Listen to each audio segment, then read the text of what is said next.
So here we are, the Michigan helmet in between us again. This is not the hat, the colors, the school that Hand chose, which left a lot of people that root for Michigan a little messed up last week, Tom. This is 4th and 1 Michigan recruiting. Tom VanHaaren, Brad Galli here with you as always. A somber week for Michigan fans. You surprised? Yeah, I was surprised. I'll be honest about that. Hand, I said this throughout the process, and when we spoke, I said this. He did a very good job of keeping everything secret. He said, and I believe I mentioned this at one point in one of our videos, he said early in the process that he wanted to keep everybody in suspense, and he did that. With those visits, when he started to take those visits to Alabama and Florida, it kind of crept in my mind that, Hand isn't the type of kid just to take a visit. Mm-hmm. He was taking the visits for a reason, and it ended up holding true that he picked Alabama. So, yeah, I was surprised. I wasn't shocked because it's Alabama. And right. We mentioned this before. Once you get a kid in front of Nick Saban, you never know what can happen. So I wasn't shocked, but I was surprised. So when he makes his decision last week, we're all waiting there for him to say, I want the chance to win a national championship, multiple national championships. No. He says the reason is engineering. Michigan fans calling straight BS, baloney for lack of a better term. You know him, you've talked to him throughout this entire process. Is he the kind of kid with a good head on his shoulders where that is the reason, or are we talking baloney here? That was a big reason, and I know Michigan fans don't want to hear that, and a lot of them have tweeted at me saying that can't be the reason because Michigan's engineering school is so far ahead in terms of rankings than Alabama's. But it's not always about rankings with kids, and it's not always about who has the better program or what you can go into. Sometimes it's about how they'll transition into that program, and Alabama put forth a plan for him to be successful on the field and in the engineering program, and in the end, that stood out to him that they said, you can go into engineering here, and we'll put together a plan for you to be successful. And he even spoke to a few players on the Alabama team that are going into engineering. They're players. They play for Alabama, and they're doing it. So he saw it. He heard it, and he saw it, and they put the plan forward that he believed in, he bought into, and that's where he landed. Let me play devil's advocate here for you, and maybe the cynical person may say, well, if the rankings don't matter in that, why would he bring that about? Could people make the argument then to say, well, this kid's not smart enough to go into Michigan's program? No, I mean, it doesn't really have to do with being smart or not being smart. It's that football is a full-time job for these kids, right. And that's something that everyone has to look into. It's not about, this isn't Michigan compared to, some podunk school. I can't even think of a name right now. No, I understand, yeah. It's still Alabama at the end of the day, and he's going to get the chance to compete for national championships, and he's going to get the chance to, something that he said all along, when football is done, he's going to have a backup plan.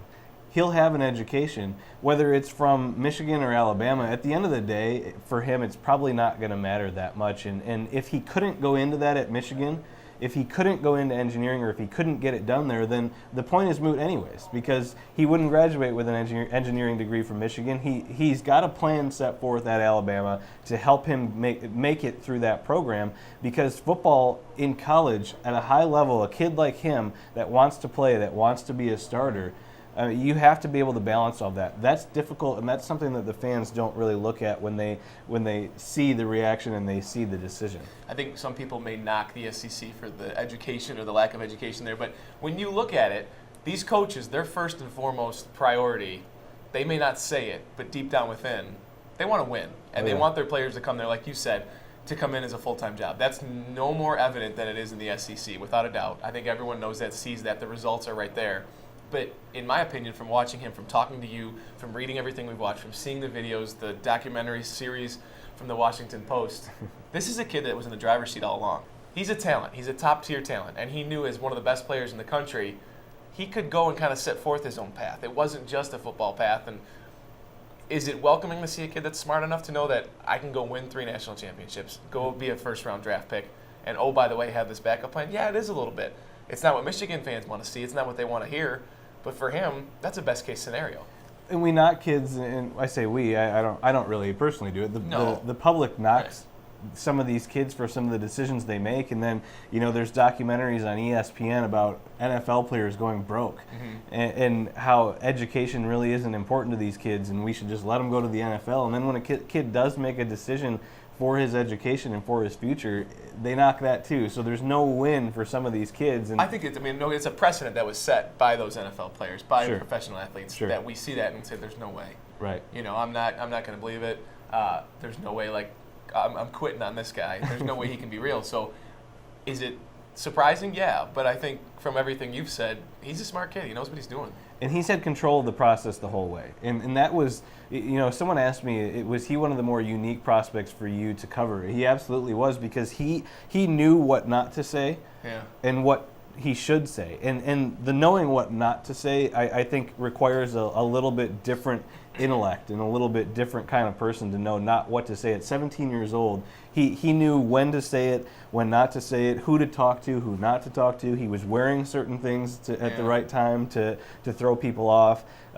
Even coaches, he cut his recruitment. He had his own dead periods in his recruitment where he would say, "I'm not talking to anyone right now, I'm taking a break." He had complete control of the process. He did his research. That was a big thing, too, is that he did a ton of research in all this. He was looking at APRs, graduation rates. He was looking at everything from a complete experience, and Alabama ended up being the complete experience for him. First down. That's a long first down, but this is someone we've talked about virtually on every episode of this show throughout the entire season, someone you've covered for so long.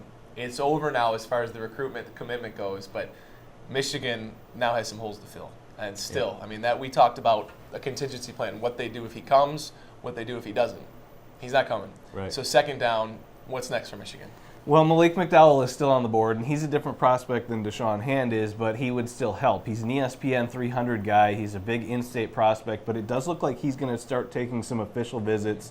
And I think, actually, the longer that he takes this out, I think there might be a bigger chance that he ends up not going to Michigan. And I don't want that to freak anybody out. I'm not saying he's not going to Michigan. Yeah. I'm just saying the longer that he holds it out, the more visits that he does take, obviously that's going to give him more opportunity to see different schools, to see different perspectives. And as fans of recruiting know, the longer that a prospect takes things out, it gives them more time to think about things. So it's going to be interesting to watch, to see what schools he does go out to see. If he goes out to LSU, Florida, some of the SEC schools, again, just like Alabama, you never know what's going to happen with a school like that. So is it for him, is it getting out of state? Because I know I've talked to coaches on that staff that say he loves being at home. You've recognized the fact that he's got a close-knit family. He likes to be around here. Is it something maybe he could look just past Michigan and maybe up the road at Michigan State because they've shown interest? Their defense is phenomenal. He could be an impact guy there, or is it completely getting out of the state of Michigan?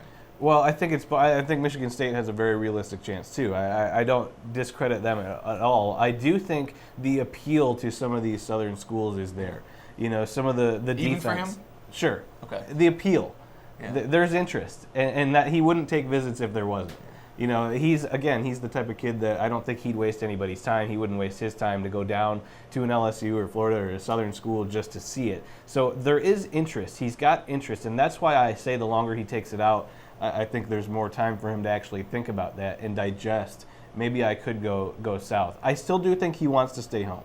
Despite what he may say publicly, I still think his family is important to him. Yeah. I know his parents like Michigan. I know his parents would like him to stay home.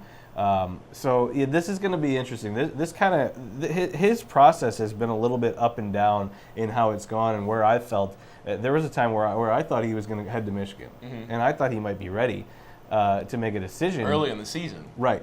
Yeah. And so it's kind of been up and down. He's now waited, and that's also part of why I say the longer that he takes it out, the more interesting it'll get. So we'll see what happens with him. Heck, I'd take those visits to the SEC. Right. Just to look. Right. I would waste everyone's time. Let's party. No, I wouldn't, because that would never happen, because I was not a very good football player. So here we are talking about football. So McDowell's still out there, but there's also been some offers on the board already to try to fill that gap that Deshaun Hand left. Yeah, they offered Johnny Williams, the defensive end in the 2014 class out of Berrien Springs, Michigan. He's committed to Missouri. And he also got offered by Notre Dame, which I think is interesting because Notre Dame is only about a half an hour from where he lives. Yeah. So he's saying all the right things right now. He's saying that he appreciates the offers. He's very lucky. He's very blessed to have these offers. He's saying that he is still committed to Missouri. So it could be interesting. Now, I think with this type of situation, you obviously don't want to rock the boat. If you're happy with Missouri, you don't want to say anything or do anything that's going to make them upset. Missouri is a top program right now. Right. That's not. But it's tough when Notre Dame's in your backyard. Absolutely. You're in the state of Michigan. These schools come calling. Missouri's a little farther away. And these are two schools that I think would throw wrenches in it if they were to throw a wrench. Yeah. Because, like you said, it's everything. There's ties to both. Mm-hmm. So it will be interesting. Now, they did offer him. They had been in contact with him. They do need someone to fill that spot. Right. So just because a kid's committed, I know Michigan has their no-visit policy, but just because a kid is committed elsewhere, Michigan's not going to stop recruiting him. So that's something to watch. Is he alone in the offers they've thrown out so far since last week? No, they also offered. We talked about the possibility of a running back getting some interest, and they offered Vic Enware from Texas. He's committed to Cal. Now, he's been a little bit more. Just sniping, going out and just trying to pull. It gets dirty this time of year. 'Tis the season. Yeah, right. But he's been a little bit more vocal about his interest in Michigan. He told me there's actually a good possibility he's going to try to visit Ann Arbor. So if they can get him up to campus, if they can get him on an official visit, they only have a few weeks left. If he wants to come up and see a game, he can take officials after the season. But if they want to get him on campus, I think that's a big deal. A kid from Texas committed to Cal, it's probably a little bit easier to sway someone like that. So that's something to watch too. If they can get him up here, he's a big back. He's about 6 foot, 210 pounds, around that area. He'd be a good addition for the running back. More of a speed guy? Well, he's interesting. He's not really a speed guy. He's a guy that he's got speed, but he's not a true burner. He's not going to blow anybody away. But he would fit in what Michigan needs. Okay. If that makes sense. Not quite the strength or maybe power of a Derek Green. Right. He's kind of in between there. Okay. I mean, he's almost like a Devion Smith, maybe. Gotcha. All right. Well, that was our third down. We'll move on to our fourth down. Someone you brought to our attention from outside the States, Hjalte Froholt. You tweeted earlier this week about him dwindling down his list. You wrote up a story on ESPN as well. What's the latest with him? Well, he's been a cool prospect in the fact that he's from Denmark, and he came over and played his sophomore season in Ohio, and then he went back overseas for his junior season, and then he's going to come back his senior season. But he's going to make a decision within, I think, the next couple months. He's narrowed his list down to Arkansas, Florida State, and Michigan. Those are three pretty different schools. Right. The interesting part about this is because he's overseas, he doesn't really have a lot of opportunity to, one, communicate with the coaches, but also he doesn't have a chance to really see these programs outside of the few times that he's been able to take visits. He came back in October.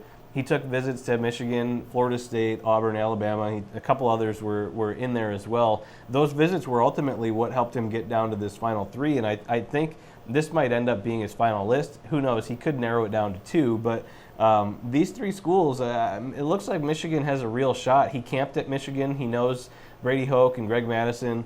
He communicates with coaches via email, Facebook, and Twitter, which is so crazy to me because long-distance calling is obviously not cheap, and the time difference, he has issues there. So this whole process for him has been very unique, and it's been pretty cool to watch. Moving on to our extra point where we always discuss a current freshman on the roster. The first time we sat down for the show, we talked about Shane Morris. The great question of Shane has been popping its head up naturally, as quarterback discussions do when teams are losing. Michigan won last week in triple overtime against Northwestern. People still calling to look ahead to the future to put Shane in there. You know what you've got. I like Shane. He's a great kid. I really, really enjoy him. I think he's got a bright future ahead of him, and I mean that.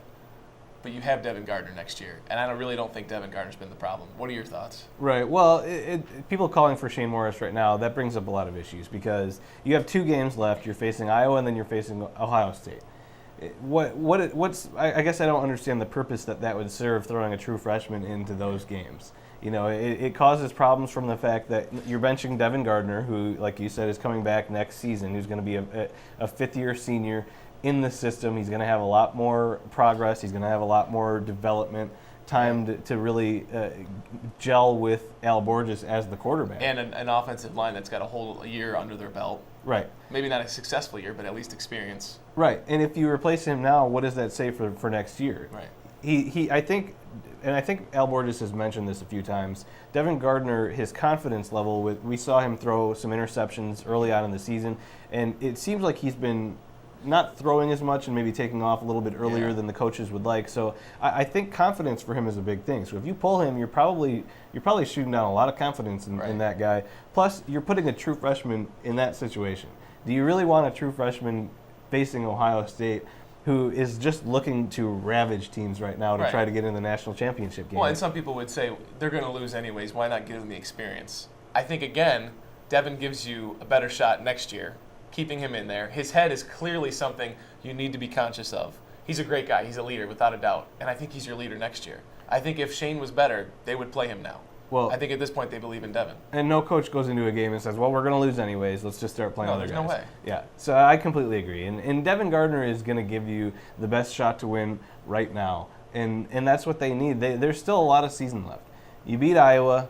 You go into Ohio State at home. That's a rivalry game. You never know what can happen. You still have a bowl game to play in. There's a lot of development. I think what people aren't looking at also is they're looking to develop Shane right now, but there's still a lot of development that can happen with Devin Gardner as well. He's made some bad mistakes. He's made some bad decisions. I think there are still issues that he needs to work out where it hasn't been totally his fault. I think he has made some bad decisions that were his fault.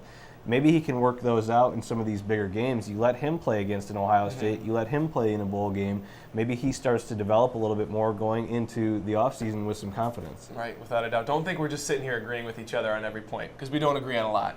Style, checkered shirts, yes. Devin Gardner this year, sure. But we will disagree from time to time. This is just something we tend to agree on. Yep. That's Tom VanHaaren. You can follow him on Twitter at TomVH or follow his work on ESPN's recruiting page. I'm Brad Galli. Thanks again, as always, for watching 4th and 1 Michigan Recruiting.